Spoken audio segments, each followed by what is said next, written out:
Duplicate દારૂના સેવનથી 6 લોકો હજુ પણ અસરગ્રસ્ત છે। મુખ્ય બુટલેગર ગૌતમ સોલંકીએ દારૂ સપ્લાય કર્યાનો પોલીસે દાવો કર્યો। આરોપીઓ પાસેથી ડુપ્લિકેટ રોયલ સ્ટેગની બોટલો પણ મળી આવ્યાની વાત છે। બપોરથી લઈને અત્યાર સુધીમાં લગભગ 6 લોકો જેવા બીજા લોકો પણ એડમિટ થયા છે। આ લોકોમાંથી મોટા ભાગે જે છે લોકો રોયલ સ્ટેગની ડુપ્લિકેટ જે બોટલ હોય છે એ લોકો એનો સેવન કર્યું છે। તો એમાં કીધું એક અત્યાર સુધીમાં ડેથ છે અને બીજા લગભગ 5 થી 6 લોકો જે છે અલગ અલગ હોસ્પિટલમાં અત્યારે સારવાર હેઠળ છે। જે આ પર્ટિક્યુલર રોયલ સ્ટેગની જે ડુપ્લિકેટ બોટલ જે અલગ અલગ જગ્યા જે એને વેચ્યું છે આ બુટલેગરને અમે ઉપાડવાના સ્ટાર્ટ કર્યું અને અત્યાર સુધીમાં લગભગ 4 જેવા બુટલેગર જે છે એ એમાં ડિટેન થઈ ગયા છે અને આગળની કાયદેસર કાર્યવાહી પણ ચાલે છે। રોયલ સ્ટેગના સેવનના લીધે જે લોકો બીમાર થયા છે એની 30માં 8 લોકો હતા એ નોર્મલ છે।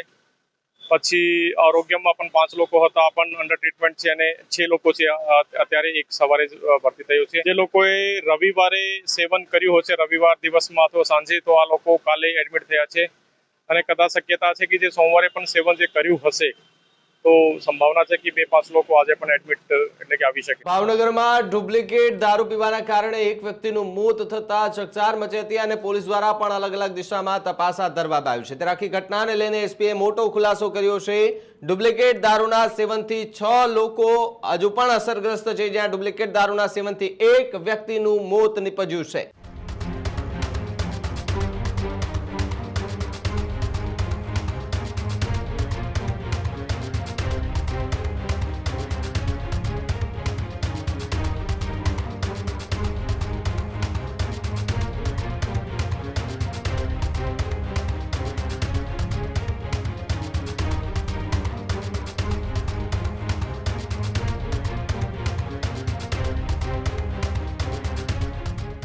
अन्य असरग्रस्तों खानगी होस्पिटल में सारवार करावामां आवी रही है। मुख्य बूटलेगर गौतम सोलंकीए दारू सप्लाय कर्यानो पोलीसे दावो कर्यो। डुप्लिकेट दारू सप्लाय करनार सामे पोलीसनुं एक्शन जोवा मळी रह्युं छे, ज्यां पोलीसे अलग अलग बूटलेगरोनी धरपकड़ करी छे। आरोपीओ पासेथी डुप्लिकेट रोयल स्टेगनी बोटलो पण मळी આવ્યાની વાત છે। डुप्लिकेट दारू क्यां बनावायो तेने लईने पण तपास करवामां आवी रही छे। डुप्लिकेट दारूना नेटवर्कनी पोलीस द्वारा तपास हाथ धरवामां आवी रही छे। त्यारे सप्लाय चेनना मूळ सुधी पहोंचवा પોલીસની કવાયત તેજ થઈ ચૂકી છે। ત્યારે ભાવનગરમાં ડુપ્લિકેટ દારૂને લઈને એસપી નિતેશ પાંડેનો સૌથી મોટો ખુલાસો જોવા મળી રહ્યો છે। ડુપ્લિકેટ દારૂના સેવનથી 6 લોકો અસરગ્રસ્ત થયા છે, જેમાં એક વ્યક્તિનું મોત થયું છે। અન્ય જે લોકો છે તેમને અલગ અલગ હોસ્પિટલમાં સારવાર માટે રાખવામાં આવી રહ્યા છે, પરંતુ જે બુટલેગરો છે તેમની સામે હવે તબાઈ બોલાવવામાં આવી રહી છે અને પોલીસ દ્વારા એક્શન પણ જે છે તે જોવા પોલીસનું એક્શન જોવા મળી રહ્યું છે। કારણ કે આખી આ ઘટનામાં હજુ પણ કેટલાય લોકો ગંભીર રીતે અસરગ્રસ્ત હોવાની વાત છે, જે બીમાર હોવાની વાત છે, એટલે કે ઘણા લોકો ક્રિટિકલ પણ છે કે જેમને આઈસીયુમાં રાખવામાં આવ્યા છે। હાલ તો એમની તબિયતને લઈને પણ જે છે તે સવાલો થઈ રહ્યા છે। ત્યારે મુખ્ય બુટલેગર જે ગૌતમ સોલંકી છે તેમણે દારૂ સપ્લાય કર્યાનો પોલીસે હાલ તો દાવો કર્યો છે અને અલગ અલગ દિશામાં તપાસ વધુ તેજ કરી છે। આજરોજ જે છે એક સર્ટી હોસ્પિટલ જે છે એમાં એક ઉપેન્દ્રસિંહ ગોયલ જે રહેવાસી આપના ખડકડીના છે, ખડકડી ગામ આપનો વર્તેજ પોલીસ સ્ટેશનને હદમાં આવે છે, એની સર્ટી હોસ્પિટલમાં છે। લગભગ બપોર પછી એની ડેથ થઈ ગઈ।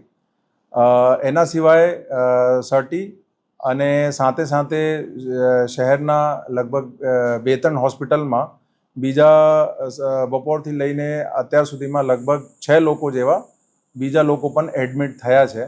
આ લોકોની જે હાલ તબિયત જે છે એની સારવાર ચાલે છે અને આ લોકોની જે અમે તપાસ કરતા એક કોમન એક જે થીમ આવી છે કે આ લોકોમાંથી મોટા ભાગે જે છે લોકો રોયલ સ્ટેગની ડુપ્લિકેટ જે બોટલ હોય છે એ લોકો એનો સેવન કર્યું છે અને એનાથી જે છે એની આ લોકોની તબિયત જે છે લથડી ગઈ છે। તો એમાં કીધું એક અત્યાર સુધીમાં ડેથ છે અને બીજા લગભગ 5 થી 6 લોકો જે છે અલગ અલગ હોસ્પિટલમાં અત્યારે સારવાર હેઠળ છે। આ લોકોની જ્યારે અમને અમુકની જે ભાનમાં હતી જેની પૂછપરછ કરી અને ઓવરઓલ જે અમારી ટેકનિકલ અને હ્યુમન સોર્સના આધારે અમે પછી અમારી એલસીબી એસઓજી અને સ્થાનિક પોલીસનો અલગ અલગ ટીમો લગાડીને જે આ પર્ટિક્યુલર રોયલ સ્ટેગની જે ડુપ્લિકેટ બોટલ જે અલગ અલગ જગ્યા જે એને વેચ્યું છે, આ બુટલેગરને અમે ઉપાડવાને સ્ટાર્ટ કર્યું અને અત્યાર સુધીમાં લગભગ 4 જેવા બુટલેગર જે છે એ એમાં ડિટેન થઈ ગયા છે. એને આગળની કાયદેસર કાર્યવાહી પણ ચાલે છે.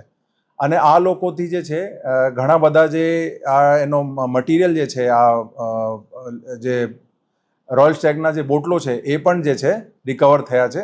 અને જે બીજા બુટલેગરોને જેને આપ્યું છે અને એનો પકડવાની પણ પ્રયાસ ચાલુ છે અને એનાથી પણ જે છે રિકવરી કરવાની સ્ટાર્ટ ચાલુ છે.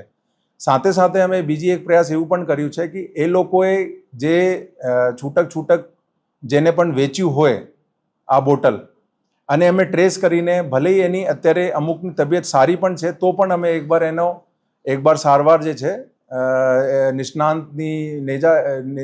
નિષ્ણાંત ડૉક્ટરને જે આગેવાની હેઠળ એની સારવાર અમે કરાવી રહ્યા છે અને કોન્ટેક્ટ કરીને આગળથી.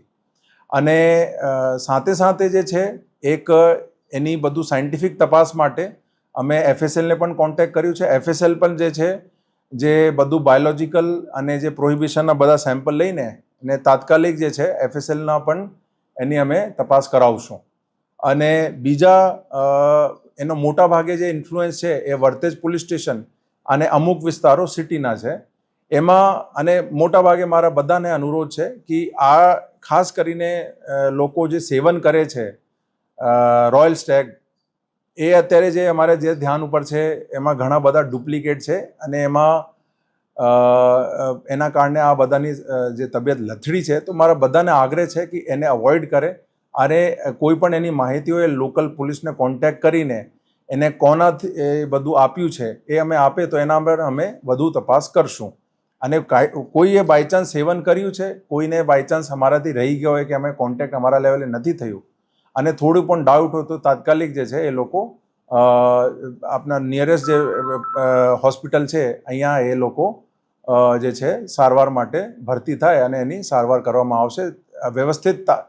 અગર સમયસર લોકો જે છે ડૉક્ટરની એક્સપર્ટ એડવાઇસ લઈ લે અને ભરતી થાય અને એ લોકો જે પછી સારવાર જે આપે છે એને પ્રોપરલી કરવામાં આવે તો એમાં લોકોની ઘણી બધી એવા પણ લોકો છે જેની સિચ્યુએશન અત્યારે હાલ સ્ટેબલ છે. જિલ્લા કલેક્ટર મનીષ કુમાર બંસલે પીડિતોની મુલાકાત લીધી છે. ભાવનગર ખાતે હોસ્પિટલમાં દાખલ પીડિતોની મુલાકાત કરી. ડુપ્લિકેટ રોયલ સ્ટેગ પીવાથી અત્યાર સુધીમાં 2 લોકોના મોત થયાની વાતની પુષ્ટિ કલેક્ટરે કરી.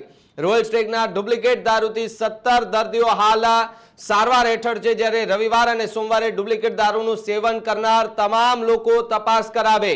દાખલ થનાર તમામ દર્દીની હાલત હાલમાં સ્થિર હોવાની વાત પણ કલેક્ટરે કરી છે. ભાવનગર સિવિલમાં 8 અને ખાનગી હોસ્પિટલમાં 9 દર્દીઓ દાખલ હોવાની વાત જ્યારે કલેક્ટર છે મનીષ કુમાર બંસલ તેમણે કરી છે. એટલે અત્યાર સુધી એક વ્યક્તિના મોતની વાત કરવામાં આવી હતી, પરંતુ જ્યારે જે દર્દીઓ છે તેમની મુલાકાત લઈને બહાર આવતાની સાથે જ મીડિયા સાથેની વાતમાં ભાવનગરના કલેક્ટરે વાતને સ્વીકારી છે કે અત્યાર સુધીમાં ડુપ્લિકેટ દારૂના કારણે 2 લોકોના મોત થઈ ચૂક્યા છે. હજુ પણ કેટલાય લોકો છે કે જે ક્રિટિકલ હાલતમાં છે, જેમની હાલત અતિ ગંભીર છે, જેમની સારવાર જે છે તે હાલ હોસ્પિટલમાં કરાવવામાં આવી રહી છે. આજે વિઝિટ કરી છે. આજે સ્પુરિયસ લિકર રોયલ સ્ટેગના સેવનના લીધે જે લોકો બીમાર થયા છે એની 30માં 8 લોકો હતા, એ નોર્મલ છે.